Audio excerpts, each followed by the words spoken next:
Chapter 8. Prince Udo Sleeps Badly.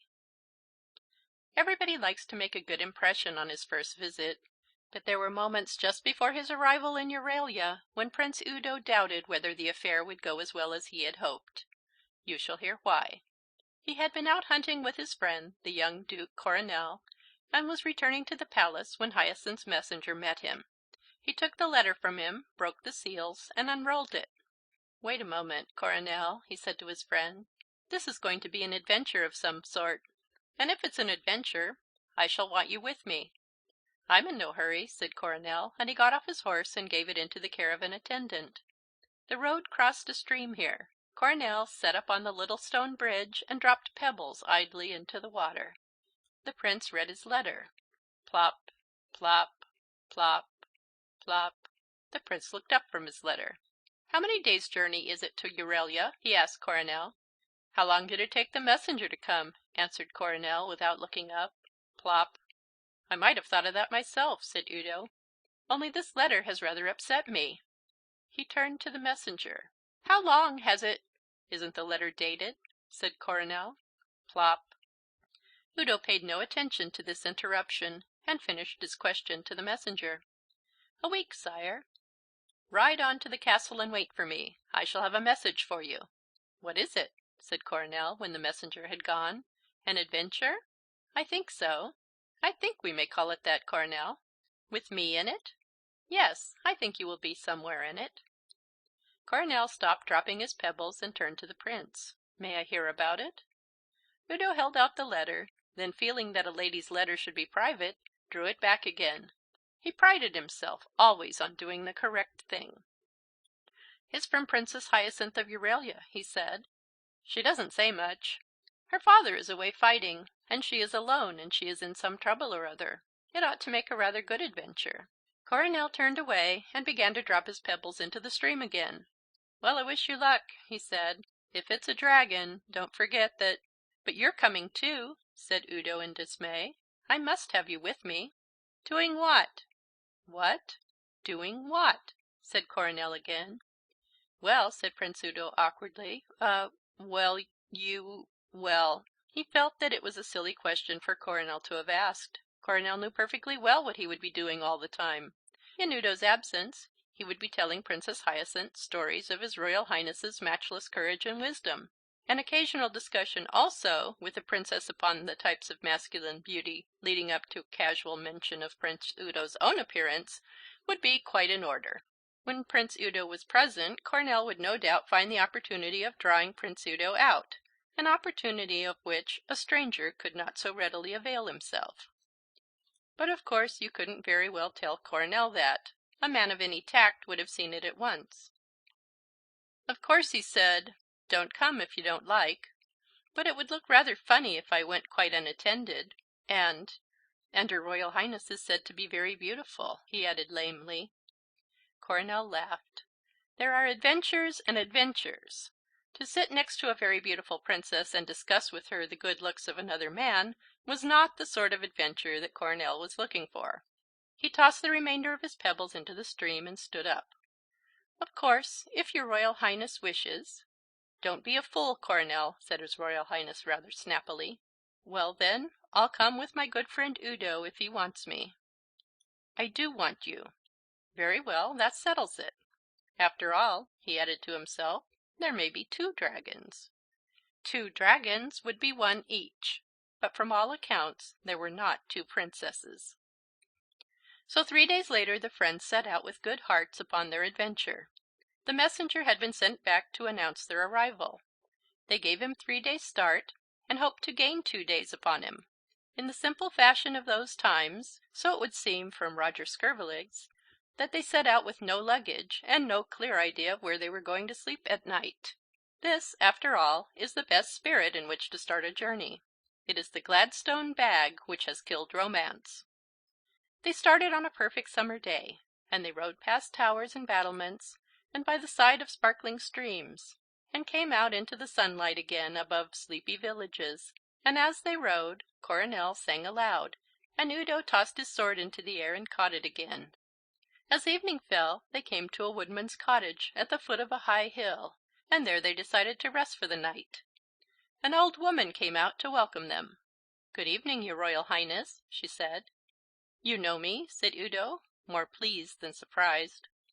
"I know all who come into my house," said the old woman solemnly, "and all who go away from it." This sort of conversation made Coronel feel creepy. There seemed to be a distinction between the people who came to the house and the people who went away from it, which he did not like. "Can we stay here the night, my good woman?" said Udo. "You have hurt your hand," she said, taking no notice of his question. "It's nothing," said Udo hastily.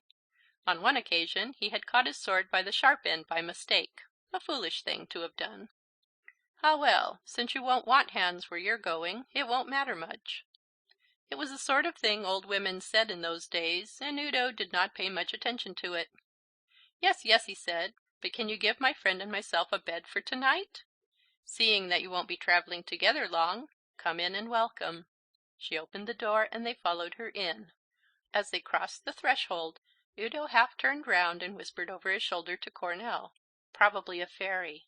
Be kind to her." "How can one be kind to one's hostess?" said Coronel. "It's she who has to be kind to us. Well, you know what I mean. Don't be rude to her."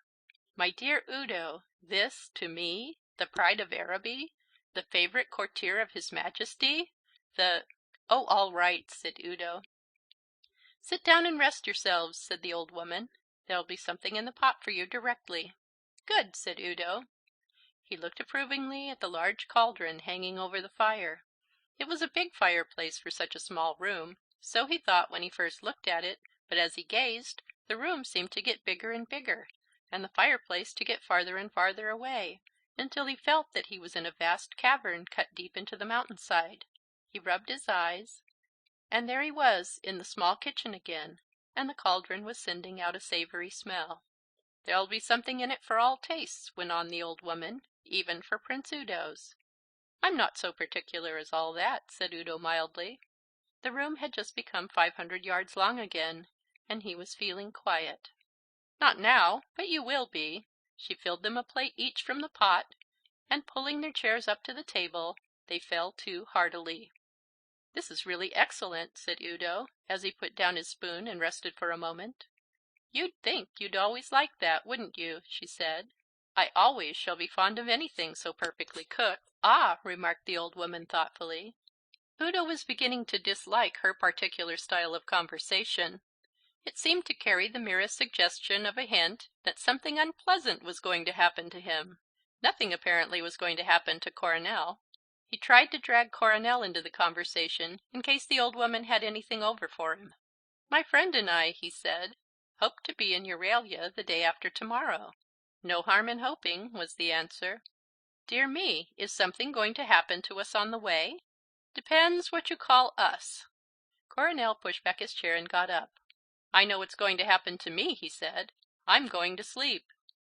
"Well," said Udo, getting up too, "we've got a long day before us tomorrow, and apparently we are in for an adventure. We are in for an adventure of some sort." He looked anxiously at the old woman, but she made no sign.